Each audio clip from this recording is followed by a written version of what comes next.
अस्सलाम वालेकुम, सत श्री अकाल, सलाम, नमस्ते अपने हरियाणा वाले भाइयों से दिल से राम राम। जैसे कि मैं सोच के आया था इंडिया, तो बहुत ही अच्छा रिजल्ट आ रहा है और बेस्ट से बेस्ट आ रहा है कि डेली के 5, 6, 10 लड़के अप्लाई कर रहे हैं। 300 का कोटा था, 300 का कोटा मुझे नहीं लगता कि हमें सेकंड बैच भी उतारना पड़ेगा। मुझे लग रहा है पहले बैच में लड़के सबके सब चले जाएँ। ये हमारे पहले बैच की आज मैंने प्रिंट आउट निकलवाया था कि किस किस ने अप्लाई किए हैं। तो मैं सभी के नाम तो नहीं बोल पाऊंगा इतने बंदों के, लेकिन कुछ के नाम बोल देता हूँ कि हाँ भाई अपना नाम देख के डन करके बता देना अगर कोई, ठीक है। पहला बंदा जिसके मेरे पास पड़ी है फाइल, रामपाल, ठीक है। उसके बाद है रामचंद्र, उसके बाद है जोगिंदर सिंह, कैलाश चंद्र, संजीव कुमार, और ये है रवि दत्त, ठीक है। और अरिजीत सिंह, जगदीश, चमनलाल, नरेश कुमार, विनोद कुमार, चंद्रहास, राजपाल और विनोद कुमार। जिसका नाम आ जाए तो भाई बढ़िया है, सबके नहीं बोल पाऊंगा। रविंद्र, अर्जुन, रमेश, इंद्रजीत, ऐसे तो बहुत ज़्यादा हो जाएंगे, ठीक है। तो ये पहले बैच की कुछ फाइलें मेरे सामने पड़ी हैं, जिनका हम आज एक दो कैंडिडेट थे आज जिनकी आज फाइल आनी थी, लेकिन वो शायद बिजी हैं शायद। तो भाई वो अब टीम से कांटेक्ट कर लीजिएगा अपना दोबारा से, ठीक है। तो ये फाइल मैं आज भेज रहा हूँ अप्रूवल के लिए, ताकि जिनके STMB और अप्रूवल आ जाए और फटाफट इनके वीज़ा प्रोसेस हो जाए, ठीक है। तो आज मैं इस वीडियो में दोबारा से समझा देता हूँ कैसे कैसे क्या पैकेज है, किस तरह क्या सब चीज़ें रहेगी, ठीक है। बाइक राइडर की जॉब है। अब वीडियो के पॉइंट टू पॉइंट पर आ जाते हैं। बाइक राइडर का काम है, कुछ लोग कहते हैं भाई सैलरी कम है, ठीक है भाई इतना पैसा भी तो नहीं लगा रहे आप। एक तरफ एक काम कर लो, आप वीज़ा लाइसेंस का पूरा कंपनी को पैसा दे दो, कंपनी को पैसा इन्वेस्ट ना करना पड़े, ठीक है। आप कमीशन बेस पर काम कर लो, जितना काम करोगे उतना आपका। लेकिन कोई कंपनी अगर आपके ऊपर इन्वेस्ट कर रही है, वो प्रॉफिट के लिए कर रही है, ठीक है। उसको अपना पैसा भी निकालना है जो इन्वेस्ट किया है, फिर उसके बाद उसको अपनी इनकम भी निकालनी है। आपको क्या लगता है कि गवर्नमेंट वीज़ा फ्री देती है कंपनियों को?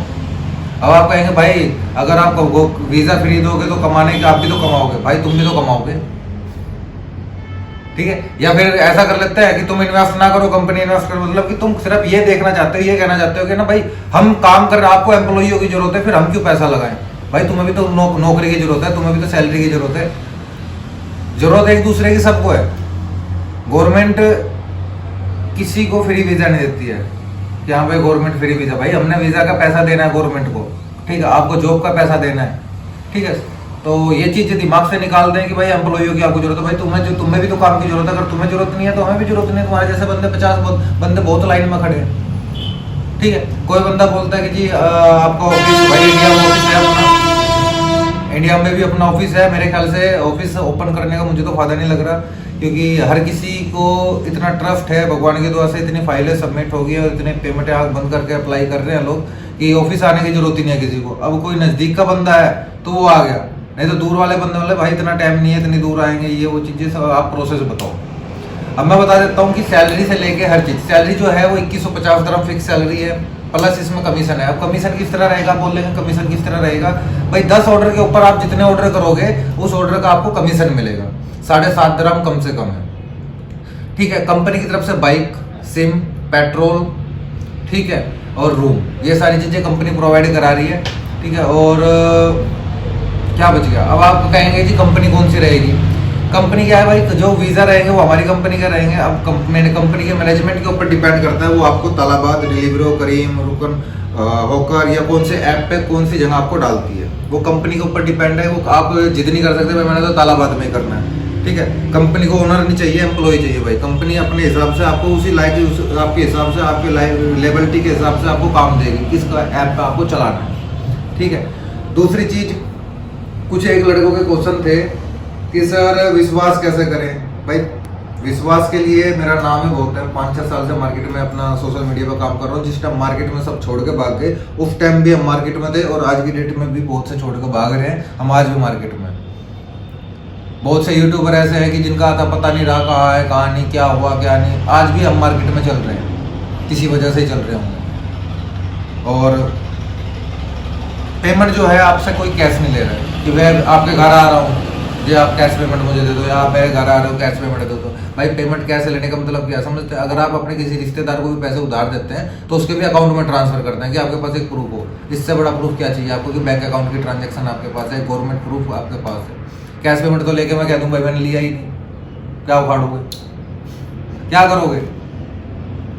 तो वही चीज़ है कि है ना, जो पेमेंटें होती हैं वो स्टार्टिंग से मैं आपको बोलता हूँ कि कोई भी कैश पेमेंट नहीं चल रही होती है हमारे पास। सारी की सारी ट्रांजेक्शन जो होती हैं वो कंपनी के अकाउंट में होती हैं, आपने कंपनी के अकाउंट में पेमेंट करनी होती है। अब कुछ लोग बोल रहे हैं कि भाई पहले वीज़ा दे दो फिर हम पेमेंट देंगे, तो भाई इतना मेरा कोई रिश्तेदार तो हो नहीं कि भाई मैं अपनी जेब से पैसा इन्वेस्ट करूँ पहले, या पूरा का पूरा पैसा। भाई तुम्हारे ऊपर एक वीज़ा पे कितना खर्चा आता है? 7,300 dirham का एक वीज़ा के ऊपर खर्चा आता है, गवर्नमेंट फीस जो है, ठीक है। और वो इंडिया के हिसाब से आप 24, 24.5, 25 के हिसाब से मल्टीप्लाई कर लो कितना बनता है। उसके बाद लाइसेंस का खर्चा है 4,500 dirham। उसके ऊपर आपका जब तक आपका आईडी एमएस आईडी और लाइसेंस नहीं बनता, मैं आपका रहने का खर्चा 18। और उसमें भी मेरा नुकसान है कि 2 साल के वीजा में से मेरा 1-1.5 महीना वीजा खराब कर दिया आप लोगों ने, अपना लाइसेंस बनाया। लाइसेंस किसका बन रहा है भाई? तुम्हारा। लाइफ टाइम का प्रॉफिट किसका होगा लाइसेंस का? तुम्हें।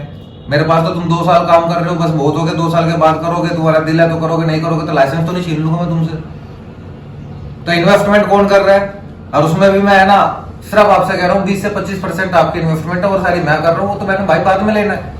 लेकिन उसमें भी तुम 95,000 रुपये के लिए आप मेरे से कहो कि जी पहले आप वीजा भेज दो, फिर मैं आपको भाई एक काम कर लो कि तुम एक एग्रीमेंट कर लो, 3.5 लाख पूरा कैश लूंगा मैं, फिर इन्वेस्टमेंट नहीं करवाओ। दे सकते हो तुम 3.5 लाख रुपए, मैं वीजा देता हूँ, पासपोर्ट अपने डिटेल मुझे भेज दो, पासपोर्ट भेज दो अपने, कोई जो डॉक्यूमेंट्स मुझे लगते हो गवर्नमेंट के हिसाब से लीगल है कि कल ना तो 3.5 लाख नहीं देगा तो मैं केस कर सकूँ तेरे ऊपर। 3.5 लाख का फुल पैकेज खरीद फिर मेरे से भाई, इन्वेस्टमेंट ना करो। अब 95,000 के लिए इन्वेस्टमेंट भी करूँ मैं और उसके ऊपर फिर आप कहे कि भाई पहले वीजा भेज दो। भाई मैं तुम्हारे ऊपर 80% इन्वेस्टमेंट कर तो रहा हूँ। एक कहावत थी, एक स्टोरी है कि मैं गोल्ड मेडल के सपने देखा करता था, रेसर था नींद में, ठीक है। मेरे सपनों में हमेशा गोल्ड मेडल आते थे, लेकिन है ना हिम्मत थी नहीं दौड़ लगाने की। तो भाई अपने साथ में मैंने लोगों को भागते हुए भी देखा, ठीक है, रेस में लोग उतर गए। कहावत एक ही है, हकीकत में यही है कि भाई आप सपने देखते रह जाओगे और ये डर में बैठे रहोगे कि भाई होगा नहीं होगा, कैसे होगा। 4 बंदे आके आपके बराबर में जिनका साला पासपोर्ट नहीं बन रहा, उनकी बातें तुम सुन के कहते हो कि भाई ये चीज है। भाई पॉजिटिव बंदे को नेगेटिव करने के लिए चारों तरफ से लोग खड़े होते हैं। जिनका सारा आधार कार्ड नहीं बन रहा होगा वो तुम्हें ज्ञान देंगे।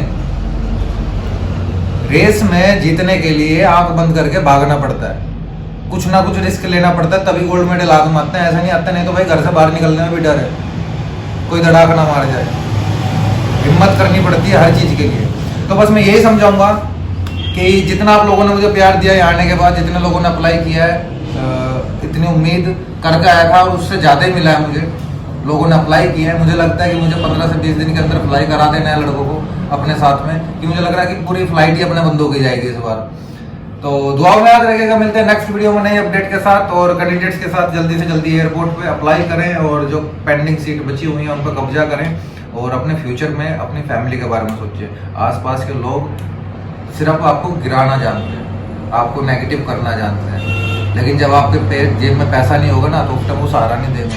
जब आपकी फैमिली को जरूरत होगी आपकी, उस टाइम वो आपको सहारा नहीं देंगे। या तुम्हारी जेब में तुम्हें कहेंगे कि भाई मुझे वहां तक जाना है। यार सिंपल ही बात है, तुम अपने घर से 10 किलोमीटर भी जाओगे तो टेम्पो करके जाओगे, टेम्पो वाला भी फ्री में नहीं लेके जाएगा। तो तुम्हें तो आउट ऑफ कंट्री जाना है। कोई रिश्तेदार, कोई दोस्त, कोई प्यार, कोई गर्लफ्रेंड काम नहीं आती भाई। जब जेब में पैसा होता है सब हाजी हाजी करते हैं। दुआ में याद रखेगा, मिलते हैं किसी अगले प्यार मोहब्बत वाली बातों के साथ।